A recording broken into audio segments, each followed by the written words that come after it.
play Street Fighter V. Character I play is Akuma, and this is my mindset on Street Fighter V. My mindset with playing Street Fighter V is because of how different and how, what's a good word for it? It's really different, and there's not a wall protecting you from your opponent in this game like there was in most fighting games, where you could feel a barrier between which player is really like the better player. You could say, I'm not really too big on when people say, well, this guy's obviously better, he's gonna win because he's better.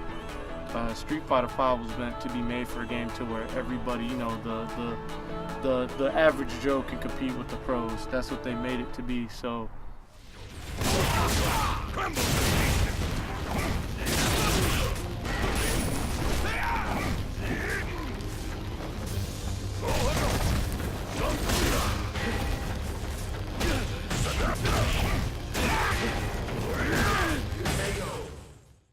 when I try to get better at Street Fighter V, I only look at my matches that I lose. I never look at the matches I'll win, and I always try and play players that beat me, because that's the only way you're gonna learn. You're not gonna learn by sitting down and playing people you're better against. So when I play Street Fighter, this is what I always do to try and get better. Never, I don't think I've done it yet. Don't lose the same way twice. Try, if you're gonna lose, especially to the same person, try and lose in a different manner.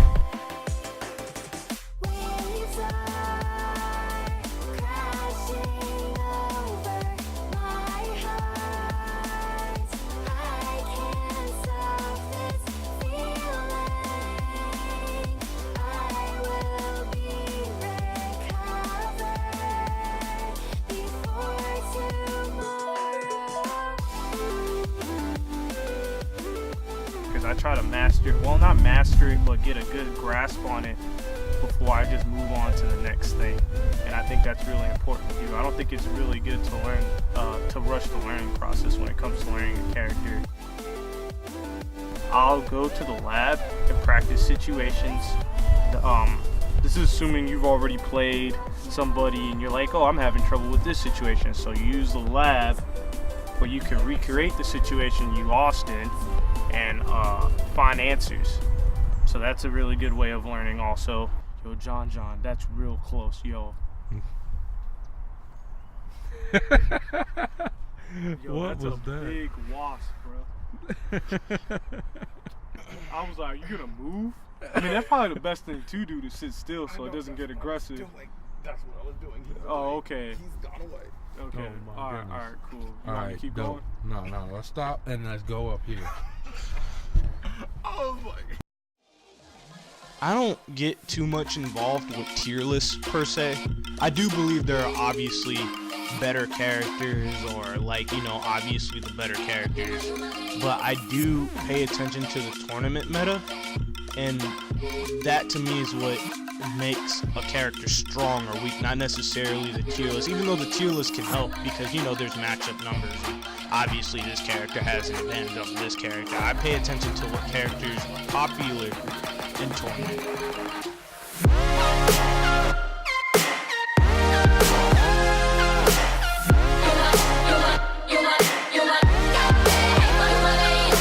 I'm gonna use Akuma for example, because I play Akuma.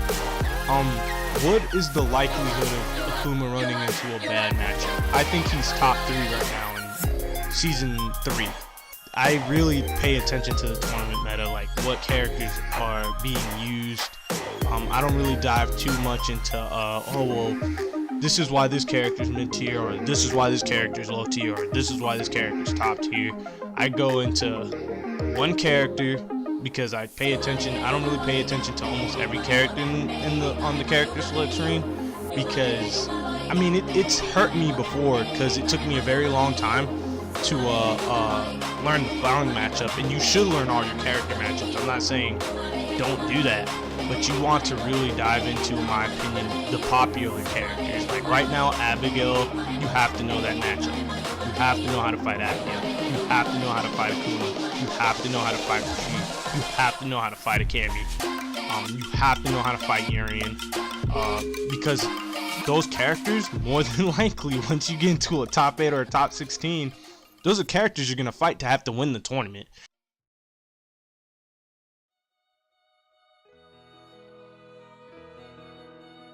There's some strong negativity, in my opinion, that goes around the fighting game community when people lose and they're like, oh, he's a scrub, you know, he just woke up DP, or he just hit buttons on wake up, or blah blah blah.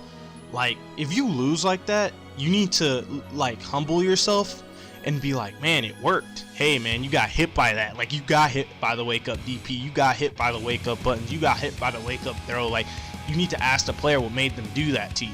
Why is it that you did that? Like, don't just think you're gonna get a silly answer back. That's one of the things that I even had to grow past. Like, when I first started going to majors, like my first out-of-state major was Summer Jam, I lost to a South player, and I was like, man, this dude just kept waking up FADC and DPing me. He woke up EX Command Throw. Like, what made him do all that? Flash, he was actually one of the players in my pool. He got out in winners. He was just like, hey Joel, you should go ask him what made him do that. And I was like, you know what, you're right, I shouldn't just shove that to the side. I know Cardell wouldn't want me to either. Cardell probably in that situation would have made me go ask.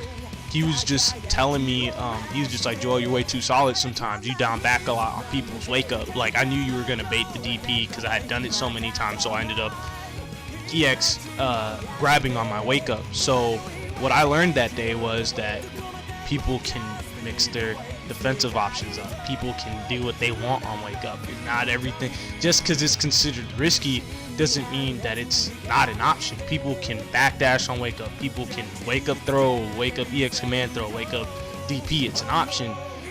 Regardless of what people, how strong people think it is, how weak it is, it's an option, and you have to always keep your eyes out for it.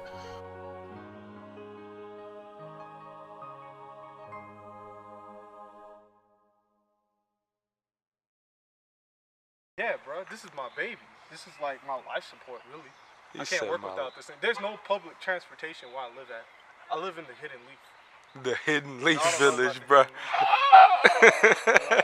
Bro, it's the same with my other car. You ain't gonna see me again either if it breaks down. You have Marta near you, John? I don't have Marta with me. It's a wrap. So yeah, You'll be deserted.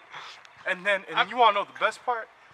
If you live where I'm near and you trying to go to a tournament or something, ain't nobody coming to pick you up. He said, ain't nobody coming to pick you up, bro. I stay by MARTA transit areas, so I don't have the same problems as Joe or John, bro. I can make it places still. I'll even go on Facebook like, hey man, I need a ride for whatever reason. Dang, Joel, man, I'm sorry, man. That's just too far away.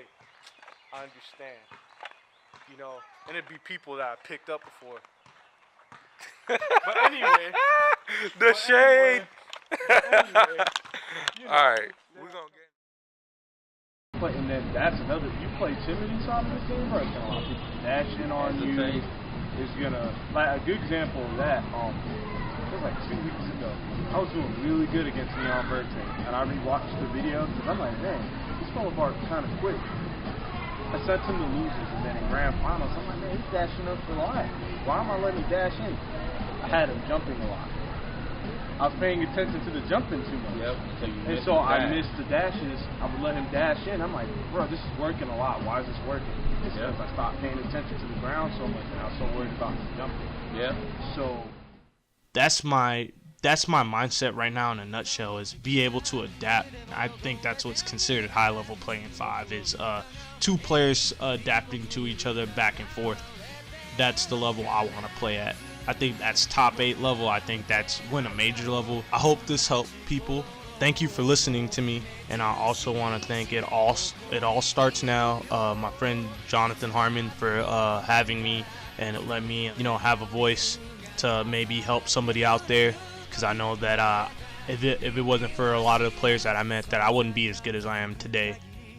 So yeah, if you guys want to check me out, I'm on Twitter, Joel Rosario, or Joel. My name is pronounced Joel. It's not Joel, it is Joel Rosario. People have me saying my name wrong now, but it's Joel Rosario Ryu at Twitter, and I am Joel Rosario on Facebook.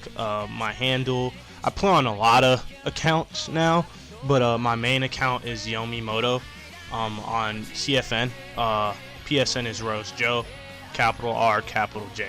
But if you guys want to get games, ask me questions, follow me, those are the ways to get a hold of me. So thanks for listening to me. Have a blessed day. You gonna stop right there? Or you Nah, want to keep going? Keep going, bro.